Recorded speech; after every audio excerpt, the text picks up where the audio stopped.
Welcome back to Rich Rodriguez Season by Season. After a disappointing 2001, Mountaineer Nation had a sense of renewed optimism for 2002.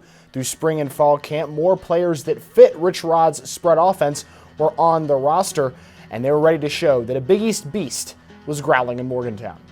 A long-anticipated changing of the guard finally occurred under center. Rasheed Marshall would take over as the Mountaineers' starting quarterback as a sophomore, but the main power of the offense stood behind him.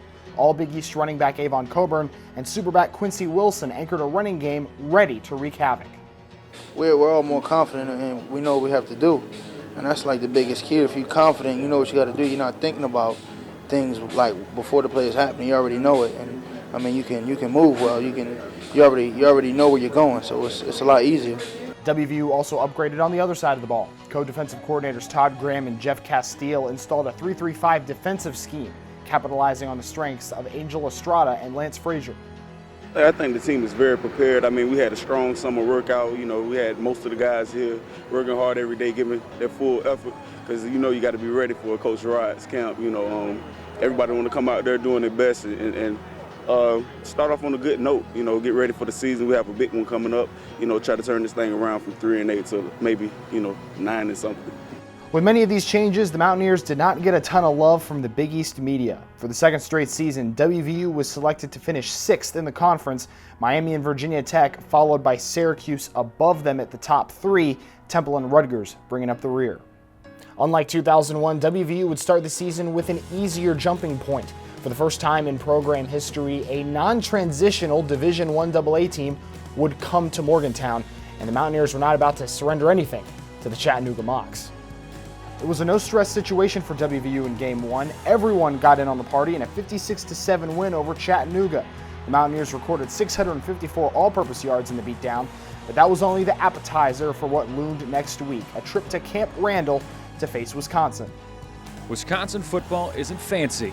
They don't run a lot of trick plays. They simply line up and come right at you. And that means you're going to get a big dose of Anthony Davis.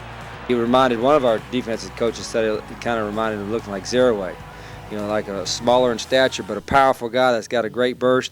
Because of their spread out type scheme, you have to respect all the receivers, so that creates a lot of lanes in itself.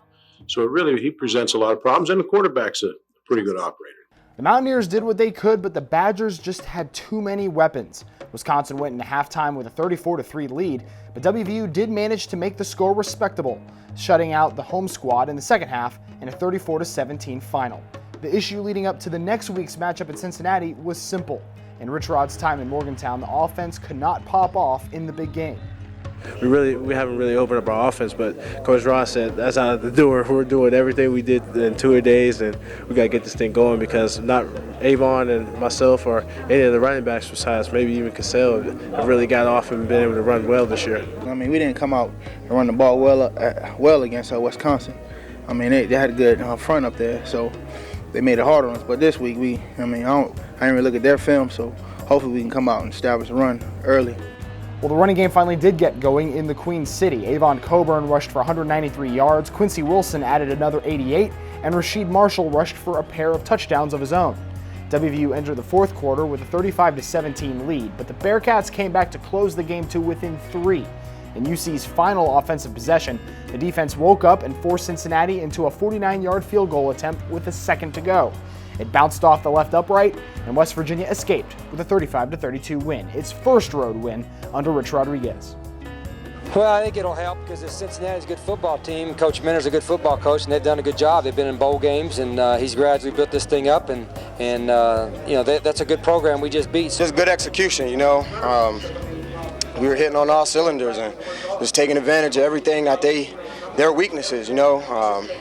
Their defensive ends worried about me running, and all they did was hurt themselves by, widening out and letting Avon and Quincy run up in there. I was focused, just keep my legs moving. I think I was going down too easy the first couple games, and that was my main focus. My linebacker told me, he said, "Hey, keep your legs moving. Don't think about going down," and I actually did, and it worked. After an early bye week, WVU closed out its 2-game Conference USA swing with East Carolina. The Mountaineer defense sunk the Pirate ship, scoring on a fumble recovery in the end zone and picking off the ECU QB twice. But the story was once again the rushing attack. Quincy Wilson with 198 rushing yards and Avon Cobourne with a record-shattering 260 to become WVU's all-time program rushing leader and lead the Mountaineers to a 37-17 win. I had no idea. I knew he had 250 yards needed coming in there, and then, at the one point he had, I don't know when it was in the fourth quarter, and they said he got it. I'm thinking, what'd he get? And I thought he didn't get the first down. I thought it was 2 yards short. The record, it's just, we won the game. That's all I care about. Obviously, the line has something to do with the record, but that's his moment. I mean, to try to say, well, I had this much percentage of the record or this to do with it, that might take away something from him, and nobody deserves that. Nobody's worked harder than that kid, and that record's his. With one game left in non-conference play, all attention was focused on Maryland. But even beyond the Terps, many Mountaineer fans were thinking of an old gold and blue defector. This game with Maryland will also mark the return of former Mountaineer turned Maryland Terrapin Scotty McBrien. But the players are not getting wrapped up in all of that. They're keeping their mind on the task at hand. I'm sure all the rest of the defensive guys will be fired up to play against them, and I'm sure they'll be fired up to play against us too. Scott McBrien returned to Morgantown as Maryland's starting QB, passing for 162 yards and running in for a 21-yard rushing score. The WVU defense struggled on its own, though, allowing 2 70-plus yard touchdown runs and an 80-yard punt return in a 48-17 blowout loss.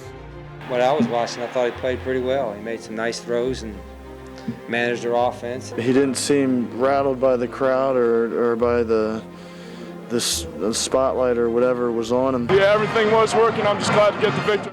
WVU exercised its demons to open Big East play the next week against Rutgers. Avon Cobourne kept doing Avon Cobourne things with another 133 yards on the ground, but it was the defense that shined, limiting the Scarlet Knights to just 90 yards of total offense in a 40-0 smackdown. I mean, it's just a confidence boost, let us know, when we want to, we can play well, stay disciplined, and tackle, the keys to a good defense, and, we showed it out this afternoon. Yeah, I did a good job. I mean, we didn't do anything really different or elaborate. Our guys just did a good job of taking care of their gap and getting off the ball and stopping the run game and try to make them one-dimensional. The Mountaineers returned home for homecoming against the Syracuse program that had beat WVU 6 of the last 7 times. But the buck would stop right there, and so would the Orange offense. The West Virginia defense would force 4 takeaways, stuffing Syracuse to a pulp. Rasheed Marshall came into his own under center that afternoon, running for 2 scores and passing for another in a 34-17 cruise against the Cuse. So 1 year removed from its worst season in 23 years, WVU stood at 5-2, 1 win away from bowl eligibility and atop the Big East standings. But tied with them was the one program that had dominated the Big East from the beginning.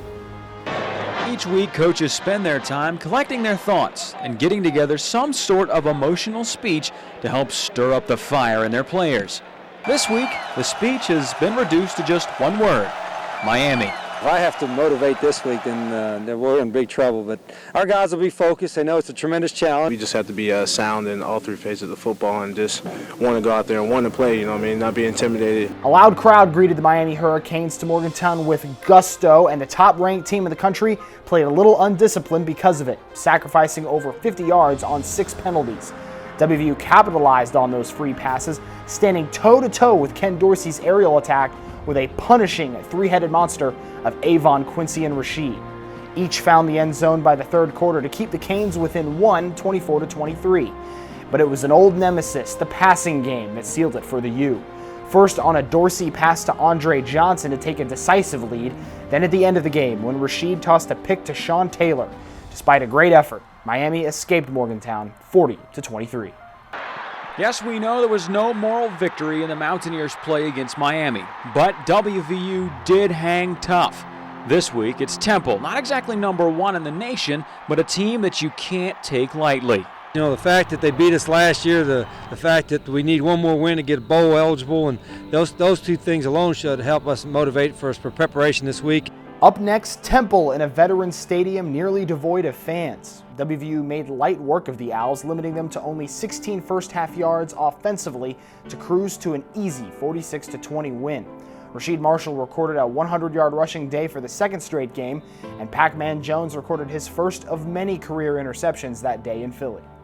I think we're getting better. We're not nowhere near where we need to be, and until we beat top 25 teams on a consistent basis, we can't call ourselves a top 25 program. But that's the goal, and that's our aim, and hopefully we'll get there sooner rather than later. WVU wouldn't get a crack at a top 25 team just yet, but at least one receiving AP poll votes. Next up was a senior day test against a Boston College squad that had just upset previously undefeated Notre Dame. Offensively, it was the same old story. Avon Cobourne wore down the Eagle defense with nearly 150 yards on the ground in his final home game. But special teams was the story. James Dirty Davis did Boston College dirty by blocking a pair of field goal attempts to help the Mountaineers to a 24-14 win. We've put that in here the last couple of weeks to take advantage of two guys that James Davis and Anthony Mims that got close to 40-inch verticals. Really, we've been working on it all week. So coach was like, we're going to go out this week and we're going to do a double jump, and we wanted to block the ball. Anytime they try to take a field goal, we're going to try to block the ball. 10 games left, 2 to go, 7-3, and a New Year's Bowl game in their sights. But the 2 games remaining are the 2 that many Mountaineer fans would argue are the most important, regardless of what the record or the stakes are. Virginia Tech and Pitt, both programs ranked, and both eyeing a Big East crown. Typical of the Big East at the time, it was a Wednesday night game at Lane Stadium, and the Mountaineers and the Hokies braced for a classic, and that's exactly what it was. Both squads traded punches in the first quarter, first with a 28-yard rushing score from Virginia Tech's Lee Suggs, then a response by Avon Cobourne 9 yards away. West Virginia took the lead in its next possession, Rasheed Marshall leaping and stretching on an option to find the end zone. Just before the half, however, some old-school Beamer ball on a blocked punt set up a 34-yard field goal to cut WVU's lead to 14-10 going into the half. But in the third, it was all Quincy Wilson, rumbling 42 yards to pay dirt. The Hokies weren't going to quit on their own turf, though. Brian Randall found Keith Wilson wide open in the corner of the end zone to bring this game back to within a possession. But from there, the defense didn't let up. VT had 2 opportunities to take the lead late. On 4th and goal, Suggs was stopped short by the Mountaineer defense. Then after a WVU 3-and-out forced an intentional safety and free kick, the Hokies had one more chance in West Virginia territory with seconds to go. Brian King, who spent most of the season injured, came up clutch with a pick, and that's all she wrote for the Hokies in a 21-18 classic Mountaineer upset. I just told them I was really proud of them, the way they hung in there. It's a tough environment. I think people in the country maybe will start to notice them a little bit, and we can't go out and trumpet our own horn. We just got to play well when we have an opportunity, and playing well on TV helps. And this ought to help us get some national exposure and help us the program because of recruiting, things of that nature. So I know those guys were happy, but not nearly as happy as I am. We were just a better team we felt we was coming into the game, and we proved it. Our defense, best defense in the country. Oh my God, they didn't get, their running backs ain't had that many yards, but the quarterback, he scrambled on us a lot, and but we played great today. Then it all came down to the backyard brawl. The Mountaineers entered Heinz Field on an emotional high from that Virginia Tech win and allowed Pitt to get on the board first in its first possession, a 32-yard reception by Larry Fitzgerald. But another Mountaineer quarterback from the Steel City laid his mark on the rivalry. Rasheed Marshall juked and jived his way into the end zone for a 19-yard touchdown rush to cap the first quarter. Then in the second half, he connected with another Western Pennsylvanian, Phil Braxton, on a 79-yard pitch and catch. Fitzgerald brought Pitt back to within a possession, but it was the Mountaineer defense who had been showing out all season did it again, stuffing a Panther pass to secure a 24-17 win. Having the opportunity to come home and play and get the victory at the same time, you can't ask for much more than that. 9-3, this is good. The Mountaineers must now play the waiting game to find out which bowl game they'll be going to this season. Obviously, the consensus in the locker room is the hope they're going to the January 1 Bowl in Jacksonville. That would be the Gator Bowl. Nonetheless, this Mountaineer turnaround season will be capped nicely with a bowl game no matter what. That's how the regular season would end for West Virginia, 9-3 with a win in the backyard brawl. As Scott Nolte pointed out, all eyes were focused on Jacksonville, but there was a little bit of a snag. Due to a footnote in Notre Dame's agreement with the Big East, the Irish slipped into the Gator Bowl over West Virginia. Rodriguez does not want to see this happen again. But I hope our own conference, the Big East, will look at itself and our affiliation with Notre Dame, you know, how our bowls are selected, what teams go to what bowl and things of that nature, because it usually works out pretty good, but this year I don't think it did. I think we agreed to it in good faith. I think it was facilitated, I think Rick kind of suggested this a moment ago, by Commissioner Mike Tranghese. I think it made a whole lot of sense for the Big East. It certainly seemed to make sense for Notre Dame, or we wouldn't have participated. So I think we've all entered into an agreement, a relationship, and I think all parties have been well served to this point. Attention now turned to Charlotte and a date with ACC runner-up Virginia in the Continental Tire Bowl.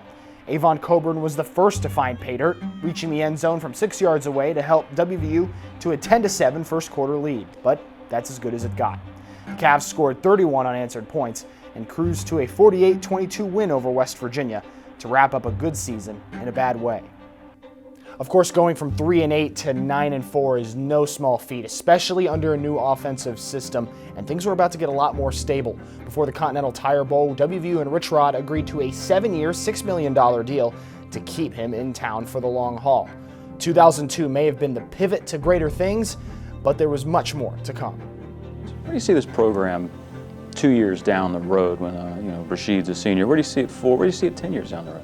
Well, I think, one, I'm looking forward to the point where our players have grown up in the system. You know, they're learning it now, but they're still, when we have guys that have been in our system 4 or 5 years, and by the time they get to senior, they can actually coach our system